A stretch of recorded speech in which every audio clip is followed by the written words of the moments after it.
बहराइच में हुई हिंसा के बाद से दो आरोपियों का एनकाउंटर हुआ, जिसके बाद से कई राजनीतिक पार्टियों ने भाजपा पर निशाना साधा। इन राजनीतिक पार्टियों में सबसे पहले समाजवादी पार्टी के अध्यक्ष अखिलेश यादव का जो बयान सामने निकल कर आया, उससे ये साफ पता चला और जिस तरह से लोगों ने अपनी प्रतिक्रियाएं भी अखिलेश यादव के बयान पर दी। अखिलेश यादव का ये कहना था कि प्रशासन जो है अपनी देखरेख में फेल हो चुकी है और फर्जी एनकाउंटर जो है हो रहा है। बहराइच हिंसा के बाद से कई और राजनीतिक पार्टियां हैं जिन्होंने योगी सरकार पर भी निशाना साधा। इस पर बात करेंगे। मेरे साथ मेरे सहयोगी प्रकाश ललित मौजूद हैं। प्रकाश जी, सबसे पहले अखिलेश यादव के बयान पर मैं आऊंगी। उन्होंने अपना पोस्ट करके कहा था कि सरकार जो है नाकाम हो चुकी है और अब बहराइच में जो एनकाउंटर हुए हैं, दो आरोपियों के पैर में गोली मारी गई है, ये सिर्फ दिखाने के लिए किया गया है क्योंकि लोगों के पास ठोस सबूत नहीं है। नंदनी, देखिए, अखिलेश यादव हो, कांग्रेस पार्टी हो, राहुल गांधी हो, प्रियंका गांधी हो, या कांग्रेस का कोई और नेता या समाजवादी पार्टी का कोई भी नेता, बहराइच मामले पर ये नेता क्या बयान देंगे? अब देश में एक बहुत बड़ा हिस्सा हम जैसे लोगों का है और आम दर्शकों का भी है कि जो आंख बंद करके बता देंगे कि बहराइच मामले पे अखिलेश यादव क्या बयान देंगे। अगर आप नहीं भी बताएंगी तो भी क्लियर स्टांस ले लिया है इन लोगों ने 2024 लोकसभा चुनाव के बाद से कि अल्पसंख्यक वोटों को रिझाने के लिए, तुष्टीकरण की राजनीति के लिए ये लोग कुछ भी करेंगे। हर गलत को सही बताया जाएगा और बार बार वो भीड़ जो जानबूझकर इस देश में अलग से कानून व्यवस्था का सवाल खड़ा कर रही है, उन लोगों के साथ ये नेता जाकर के खड़े हो जाएंगे। जिस अर्जेंसी से तुरंत एनकाउंटर के बाद, वो चाहे अखिलेश यादव हो, वो चाहे कांग्रेस पार्टी के अध्यक्ष हों, अजय राय हों, इमरान मसूद हों, कांग्रेस के सांसद हों, सुप्रिया श्रीनेत हों, ये सब लोग जिस अर्जेंसी से बाहर आए तुरंत एनकाउंटर के बाद, बहराइच के बाद, वो अपने आप में सवाल है। राम गोपाल मिश्रा की हत्या होती है, जिस नृशंसता से, जिस निर्दयता से हत्या होती है, पोस्टमार्टम की रिपोर्ट अब पब्लिक डोमेन में है, लोग उस पर तमाम तरह की बात कर रहे हैं। आपने इन नेताओं का बयान, आप बताइए कि इसी अर्जेंसी से इन नेताओं का बयान आया होगा कि राम गोपाल मिश्रा के साथ गलत हुआ। बाकायदा एक तबका ऐसा खड़ा हो गया सोशल मीडिया से लेकर नेताओं के बीच भी, जो इसी बात को एक तरह से सही ठहराने लगा कि राम गोपाल मिश्रा के साथ जो हुआ सही हुआ। इस देश में कानून है, न्यायालय है, सिस्टम है, हमारा संविधान है। हम बार बार ये कहते हैं कि कानून के हिसाब से सजा देनी चाहिए। राम गोपाल मिश्रा ने जो गलती की उसकी सजा कानून देता, लेकिन किसी सरफराज और तालिब ने जब ये निर्णय कर लिया कि वो सजा देगा, पुलिस क्या करेगी? सरफराज और तालिब भागने की कोशिश में थे, वो बाकायदा वीडियो है। नेपाल भागना चाहते थे, यूपी पुलिस ने जब खोजबीन शुरू की, उन्होंने फायरिंग की है बाकायदा पुलिस पर। जवाब में उनको पैरों पर गोली लगी है, पुलिस लेकर के जा रही है। आप, ये क्या कोई पहला मौका है जब अखिलेश यादव ऐसा सवाल उठा रहे हैं? मंगेश यादव का मामला उठा लीजिए, मोहित खान का मामला उठा लीजिए, नवाब सिंह यादव का मामला उठा लीजिए, और ये सब क्या अनायास हो रहा है? नंदनी, 2024 के लोकसभा चुनावों के बाद अचानक से उत्तर प्रदेश में एक तबका है जिसको ये लगता है, या एक समूह है जिसको ये लगता है कि वो अब ताकतवर हो गया है, तो वो अपनी ताकत की नुमाइश कर रहा है। वो चाहे मोहित खान का मामला हो, बार बार देखिए, पुराने समय से ये रहा है कि उत्तर प्रदेश में समाजवादी पार्टी और बिहार में राजद, जब जब ये ताकतवर हुए हैं अपने प्रदेशों में, अचानक से क्राइम ग्राफ ऊपर गया है और ये दिख रहा है। और सबसे बुरी बात यह है अखिलेश यादव के लिए कि उनसे जुड़े नेताओं के ऊपर ये चार्जेस लगे। और जहां तक ये मामला है बहराइच का, आप इसमें देखो, चाहे कांग्रेस हो चाहे समाजवादी पार्टी हो, लोग कहेंगे इस मामले से इन पार्टियों का क्या संबंध है, इन पार्टियों का क्या लेना देना। लेकिन जो लाइन है, जो as a political party Akhilesh Yadav ने जो लाइन ली है, वो लाइन बता रही है कि वो किस तरफ खड़े हैं, उसमें कोई दो राय नहीं है। अखिलेश यादव राम गोपाल मिश्रा पर आज तक ढंग से बात नहीं कर पाए। कांग्रेस पार्टी राम गोपाल मिश्रा पर ढंग से बोल नहीं पाई है।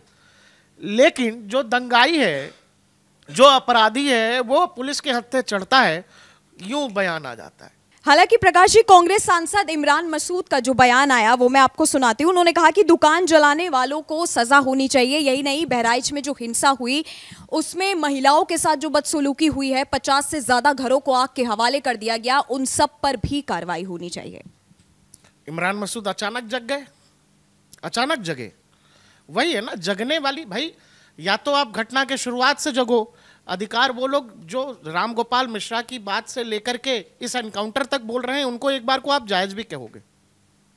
इमरान मसूद राम गोपाल मिश्रा की बात पर कहीं बैठ के खुश हो रहे होंगे। जैसे ये पकड़े गए शहबाज और तालिब, इमरान मसूद को तुरंत याद आ गया कि वहाँ घर भी जलाए गए हैं।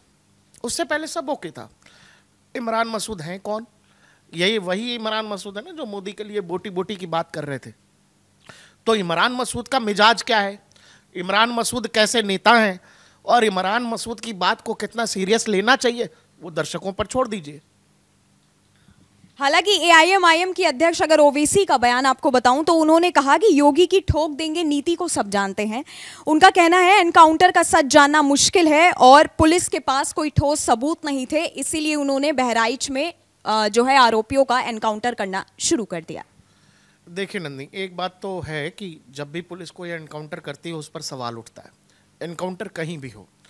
लेकिन इस देश में राष्ट्रपति ने कहा है इस देश की सुप्रीम कोर्ट से कि सुप्रीम कोर्ट से लेकर के जिला न्यायालयों तक लाखों करोड़ों की संख्या में केस पेंडिंग है।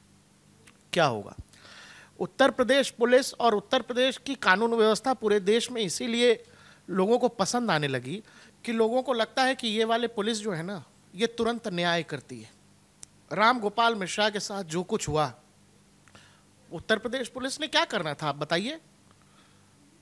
और वो भी बात छोड़ दीजिए, आप एज अ अपराधी पुलिस पर फायरिंग करोगे तो पुलिस माला थोड़ी पहनाएगी आपको, आपका स्वागत करेगी पुलिस कि आइए आइए मार दीजिए, 2 गोली यहां मार दीजिए, 2 गोली यहां भी मार दीजिए।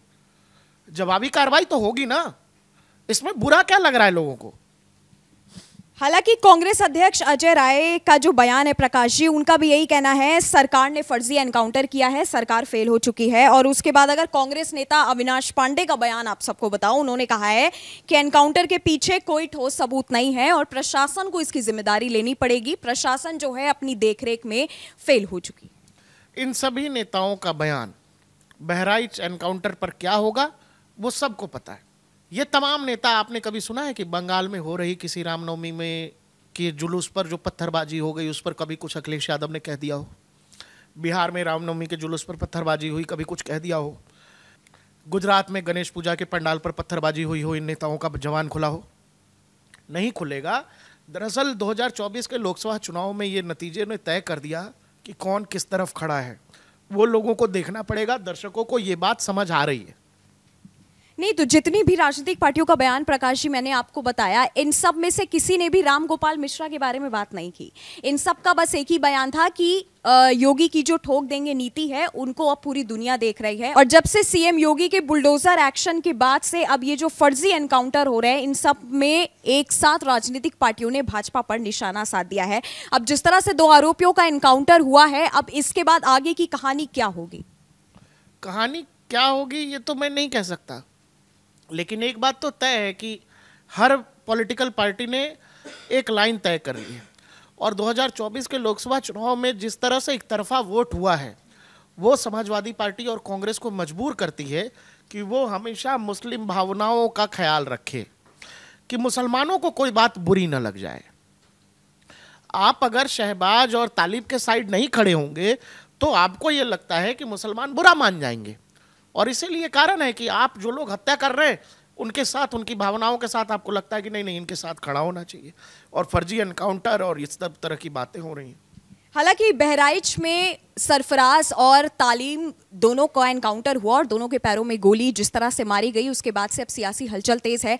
बीते दिनों आपने सुल्तानपुर लूटकांड में भी देखा था जिस तरह से आरोपियों की जाति को लेकर के बात हुई थी, लेकिन जिस तरह से आरोपी रहता है और मेरे ख्याल से आरोपी की जाति को देख करके एनकाउंटर पे जो सवाल खड़े होते हैं वो सभी, जिस तरह से जनता ने भी अपना जवाब दिया, जनता का यही कहना था कि आरोपियों की कोई जाति नहीं होती, आरोपी है तो उसको सजा मिलनी जरूर चाहिए। आपका इन सभी नेताओं के बयानों पर क्या कहना है, और साथ ही बहराइच में जिस तरह से योगी सरकार का एक्शन जारी है उस पर क्या कहना है, आप हमें नीचे कमेंट सेक्शन में कमेंट करके बता सकते हैं।